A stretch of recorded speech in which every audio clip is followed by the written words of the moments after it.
അങ്ങനെ ആദ്യ പകുതി കഴിഞ്ഞിരിക്കുകയാണ്. മെസ്സിയുടെ കാലിൽ നിന്ന് ആ ഗോൾ പിറന്നിരിക്കുന്നു. ആ സന്തോഷത്തിൽ ഇവിടെ ഇപ്പോൾ അർജന്റീന ഫാൻസ് ബിരിയാണി കഴിക്കുകയാണ്. രാവിലെ നമ്മൾ 6 മണിക്ക് തന്നെ കണ്ടതാണ്.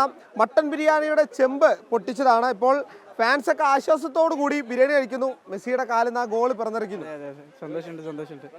അതെ, ബിരിയാണി എങ്ങനെയുണ്ട്? ബിരിയാണി അടിപൊളിയാണ്. രാവിലെ ആദ്യമായിട്ടാണ് ബിരിയാണി കഴിക്കുന്നത്. അത് നമ്മളെ കൊണ്ടേ കഴിയുള്ളൂ. കിടിലൻ എക്സ്പീരിയൻസ്. അതെ. എങ്ങനെയാണ് ഈ ബിരിയാണി ആശയത്തിലേക്ക് എത്തി? ബിരിയാണി ആശയത്തിലേക്ക് എത്തിയാന്ന് വെച്ചാൽ നമ്മളെ മെസ്സി പറഞ്ഞ് ഞങ്ങളെ ലോകത്തിലെ ഗോട്ടാണ്. അപ്പോൾ ഞങ്ങൾ ആട് ബിരിയാണി വെക്കാമെന്ന് വിചാരിച്ചു. അങ്ങനെയാണ് ഗോട്ട് ബിരിയാണിയിലേക്ക് ഞങ്ങൾ എത്തിയത്. കഴിഞ്ഞ പ്രാവശ്യം ഞങ്ങൾ ചാമ്പ്യന്മാരാണ്. അപ്പോൾ അതിൻ്റെ ഒരു സന്തോഷം കൂടി ഇതിൽ പങ്കുവെക്കുന്നുണ്ട്. ഫുട്ബോളിൻ്റെ ഒരു സൗന്ദര്യം എന്ന് പറഞ്ഞാൽ എല്ലാവരും കൂടിച്ചേർന്ന് നടക്കുന്ന ഒരു കാര്യം കൂടി ആണ് മലപ്പുറത്തെ സംബന്ധിച്ച്. ഇപ്പോൾ ഇറ്റലി ഫാനാണ് അദ്ദേഹം. രാവിലെ തന്നെ ഇവിടെ ഉണ്ട്. ബിരിയാണി പാകം ചെയ്യാനും അതോടൊപ്പം വിതരണം ചെയ്യാനൊക്കെ ഒപ്പം കൂടിയ ആളാണ്. മെസ്സി ഗോളടിച്ചിരിക്കുന്നു. എന്ത് തോന്നുന്നു? നല്ല മൂവ്മെന്റ് ആണ്. നല്ല കളിയാണ്. 3-1 ഞാൻ പ്രതീക്ഷിക്കുന്നത് ഗോള്. എതിർ ടീം നല്ല കളിയാണ് കളിക്കുന്നത്. അതെ, ഒരു ആഫ്രിക്കൻ രാജാക്കളല്ലേ, അപ്പൊ ടീം ഉണ്ടല്ലോ അവര്. ഉഷാറല്ല. ബിരിയാണി അടിപൊളിയല്ലേ, നമ്മൾ പ്രിപ്പറേഷൻ ചെയ്താണ് എല്ലാവരും കൂടെ. കിടിലൻ ബിരിയാണിയാണ് കേട്ടോ. നമ്മളും രാവിലെ വന്നപ്പോ കഴിച്ചു. ഇപ്പൊ ഇതിന്റെ മെയിൻ ആളുകളാണ് ഇവിടെ ഉള്ളത്.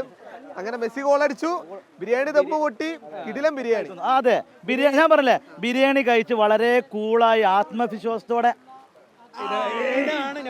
ഇത്രേ ഉള്ളൂ. കളിയോടെ നടക്കുന്നുണ്ട്, മെസ്സി ഗോളടിക്കുന്നുണ്ട്, ഒക്കെ ചെയ്യുന്നുണ്ട്.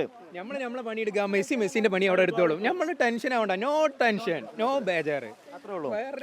കപ്പും കൊണ്ടേ പോകും, അത്രേ ഉള്ളൂ. മുൻ ചാമ്പ്യന്മാർ ഇത്തവണത്തെ കപ്പും കൊണ്ടേ പോകും. അതിനൊരു ചെറിയ ഒരു സൂചന മെസ്സി ഇപ്പൊ തന്നിരിക്കുന്നു. അത്രയും മികച്ചൊരു ഗോളപ്പം നേടിയിട്ടുള്ളത്. പിന്നെ നിങ്ങൾ കണ്ടല്ലോ, ഈ തോരാത്ത മയത്തും ചോരാത്ത ആവേശവുമായി ഇത്ര ആളുകൾ ഇവിടെ തടിച്ചു കൂടി. അതും രാവിലെ 6 മണി മുതൽ. 6 മണിക്കാണ് കളി തുടങ്ങിയത്, 6:30-ക്ക്. പക്ഷേ ഇന്നലെ രാത്രി തൊട്ട് തന്നെ ഇത്രയും ആളുകൾ ഇതിന് പിന്നിൽ പ്രവർത്തിച്ചിട്ട് എടുത്തു പറയേണ്ട കാര്യം കേട്ടോ. അതായത് ഇന്നലെ രാത്രി മുതൽ വലിയ മഴയുണ്ട്. പക്ഷെ ഒരു ടാർപ്പായൊക്കെ വിരിച്ച് എല്ലാ അർജന്റീന ഫാൻസും മറ്റ് ടീമിന്റെ പോർച്ചുഗൽ ഫാൻസിന്റെ പല ഫാൻസും അതുപോലൊപ്പം ബ്രസീൽ ഫാൻസ് ഉൾപ്പെടെ ഇവിടെ എത്തിയിട്ടാണ് ഈ കാര്യങ്ങൾ ബിരിയാണി പാകം ചെയ്യാൻ വരെ സഹായിച്ചിട്ടുള്ളത്. അതൊരു ഇതിന്റെ ഫുട്ബോളിന്റെ സൗന്ദര്യം അല്ലേ നമ്മളെ മലപ്പുറത്ത്. അത് ഞങ്ങളൊരു ആവേശമാണ്. ഈ ആവേശം ഞങ്ങൾ ചോരുക. ഇനി മഴ വന്നാലും എന്ത് വന്നാലും ഞങ്ങൾ ചോരാതെ കൈ മുഴത്തി കൊടുക്കും. ഞങ്ങൾക്ക് തുടങ്ങി വെച്ചത് ഞങ്ങൾ അവസാനിപ്പിക്കാൻ ചെയ്യും. അത്ര തന്നെ. ഇന്ന് വൈകിട്ട് പോർച്ചുഗലിന്റെ കളി കൂടിയുണ്ട്. എന്താണ് അതിനെ കുറിച്ചുള്ളൊരു അഭിപ്രായം? പിന്നെ ഞങ്ങൾക്ക് പറയാനുള്ളത്, ഈ നെയ്മർ, ക്രിസ്ത്യാനോ റൊണാൾഡോ അവർക്കൊരു കപ്പ് കിട്ടിക്കൂടെ ഞങ്ങൾക്ക് മനസ്സിൽ ആഗ്രഹമുണ്ട്. അവർ ഒരുപാട് കാലമായി കപ്പ് കിട്ടാതെ നടക്കുന്നുണ്ട്.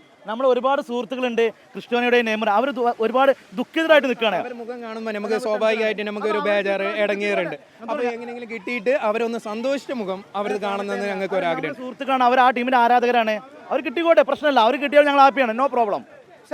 ഉഷാറാണ്. അത് കൂടി പറയണം കേട്ടോ. നമ്മളെ ക്രിസ്ത്യാനോനെ സംബന്ധിച്ചും നെയ്മറിനെ സംബന്ധിച്ചൊക്കെ ഒരു കപ്പ് വേണമെന്നുള്ളത്. അപ്പോൾ മുതിർന്ന ഒരു അർജന്റീന ഫാൻ കൂടി ഉണ്ട്. എന്ത് തോന്നുന്നു? വളരെ ഉഷാറാണ്. ഇപ്രാവശ്യം ഞങ്ങൾ ഫൈനലിലെത്തും. അതിനാണ് ഞങ്ങൾ പ്രതീക്ഷ. ഫൈനലിലെത്തല്ല, കപ്പേനെ എടുക്കും. പിന്നെ എങ്ങനെയുണ്ട് അത് ഞാൻ നിങ്ങളോട് ചോദിക്കേണ്ട ചോദ്യം. ഉഷാറാണ്, സ്ഥിരമായിട്ട് കഴിക്കേണ്ടതാണത്. ഉഷാറല്ലേ? അത് തന്നെ. ബിരിയാണി കിടിലൻ ബിരിയാണിയാണ്. അപ്പോൾ ആവേശം ഇങ്ങനെ ഹാഫ് ടൈമിന് ശേഷം അടുത്തത് എന്തൊക്കെയാണെന്നുള്ള പ്രതീക്ഷയിൽ നിൽക്കുന്ന സാഹചര്യമാണ്. ബ്രസീലുകാരും പോർച്ചുഗലുകാരും ബിരിയാണി വെച്ചിട്ട് നാട്ടുകാർക്ക് തിന്നാൻ കൂടില്ല. അതിന് അർജന്റീനക്കാർ തന്നെ വെക്കണം. ആട് ബിരിയാണി വെച്ചു. പിന്നെന്താ, ഇനി അടുത്ത് ഈ പ്രാവശ്യം കപ്പെടുത്ത ഒട്ടക ബിരിയാണി തന്നെ വെക്കും നിങ്ങള്. ഒട്ടക കേട്ടില്ലേ? അടുത്തത് ഒട്ടക ബിരിയാണിയാണ് അർജന്റീന ഫാൻസ് മുന്നോട്ട് വെക്കുന്നത്. എന്തായാലും വലിയ ആഘോഷത്തിലാണ്. ഈ കളിയും ജയിച്ച് കപ്പടിക്കുമെന്നാണ് അർജന്റീന ഫാൻസും മുന്നോട്ട് വെക്കുന്നത്. അക്ഷയ്ക്കൊപ്പം വി സോണകൃഷ്ണ, റിപ്പോർട്ടർ, തിരൂർ.